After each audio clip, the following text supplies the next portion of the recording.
বরদোয়া দেয়া যে খারাপ সেটা আমরা কম বেশি সবাই জানি। ইদানিং একটা কথা অনেক বেশি শুনি, সেটা হচ্ছে আপনি যদি কাউকে বরদোয়া দেন সেটা সরাসরি গিয়ে তার গায়ে লাগবে না, সেই বরদোয়াটা সপ্তম আসমানে গিয়ে ঘুরতে থাকে। এরই মধ্যে যাকে আপনি বরদোয়া দিয়েছেন সে যদি সত্যি সত্যি দোষী হয়, তখন সেই বরদোয়াটা সপ্তম আসমান থেকে নেমে তার কপালে বা ভাগ্যে চলে যায়। আর যদি যে বরদোয়াটা আপনি দিয়েছেন সেই বরদোয়াটার জন্য যদি সেই মানুষটা দায়ী না থাকে আর আপনার বরদোয়া দেয়াটা যদি ভুল হয়ে থাকে, তাহলে সেই বরদোয়াটা সেই মানুষটার গায়ে না লেগে বরং সেই বরদোয়াটা আপনার কাঁধের মধ্যেই আসে বসবে। সো যখনই আপনারা কাউকে বরদোয়া দিবেন বা কোনো কথা বলবেন যে তোমার এটা হবে আমি বরদোয়া দিচ্ছি, তখন অবশ্যই চিন্তা ভাবনা করে দিবেন।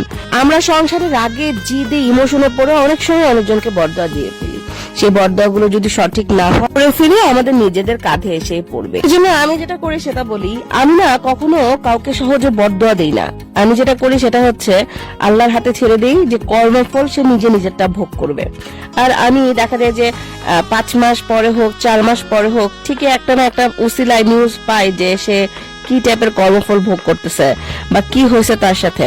মানে এগুলো অ্যাকচুয়ালি নিউজটা আল্লাহই আপনাকে পাঠাবে যে দেখো তুমি তখন ধৈর্য ধরছিলা, তুমি তখন সহ্য করছো, তুমি তখন বরদোয়া দাও নাই, তার পাপের শাস্তি তার পাপের কর্মফল সে নিজেই ভোগ করতেছে। যখন থেকে আমার ভিতরে মোটামুটি একদম ম্যাচুরিটি আসছে, তখন থেকে আমি একটা কাজই করি, সেটা হচ্ছে কোনো কিছু নিয়ে দুঃখ পেলে বিচারটা আল্লাহর কাছেই দিয়ে রাখি। আর আল্লাহ কি করে ঘুরে ফিরে সেই বিচারটা করেই ফেলে। মিথ্যা বানোয়াট কথা বলে মানুষকে ছোট করার চেষ্টা, মানুষকে নিচু দেখানোর চেষ্টা, মানুষকে মানুষের কাছে ছোট বানানো, এর চেয়ে নোংরা কাজ দুনিয়াতে আসলে আর কোনো কিছুই নাই। সে আপনার আশেপাশে যারা এগুলো করতেছে তাদের জন্য কোনো প্রতিশোধ নিতে যাবেন না, আল্লাহর কাছে বিচার দিয়ে রাখবেন। প্রকৃতি ঘুরে ফিরে সেই বিচার নিয়েই ফেলবে। এই ছোট্ট জীবনে চলতে গিয়ে কত ধরনের মানুষকে দেখলাম, কত ধরনের মানুষ পাইলাম, আল্লাহ সেটা মানে বলার কোনো ভাষা রাখে না।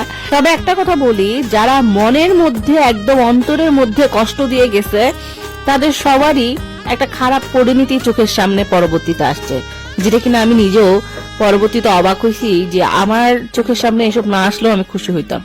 আপনাদের কার কার সাথে এরকমটা হয়েছে অবশ্যই কমেন্টস করে জানাবেন। আমি জানি কম বেশি সবার সাথে এই ঘটনাগুলো ঘটে এবং এটাকেই বলা হচ্ছে নেচার অফ রিভেঞ্জ। আরেকটা জিনিস খেয়াল করে দেখবেন, আপনি যখন অনেক বেশি মানুষের সাথে মিশবেন তখন বিভিন্ন মানুষের বিভিন্ন কথায় আপনার কানের মধ্যে বাসতে থাকবে, মনের ভিতরে বাসতে থাকবে। সেই জন্য বেশি মানুষের সাথে না মিশে একটু মানে রিজার্ভ হয়ে চলাটাও আই থিঙ্ক অনেকটাই ভালো। তাহলে দেখা যায় যে মনের ভিতরে অনেক টক্সিক ব্যাপার স্যাপার আসে না। অনেক টক্সিক ব্যাপার স্যাপার থেকে আপনি হচ্ছে মনকে একদম ফ্রি রাখতে পারবেন, যেটা কিনা আমার সাথে এখন একদম 100% হয়।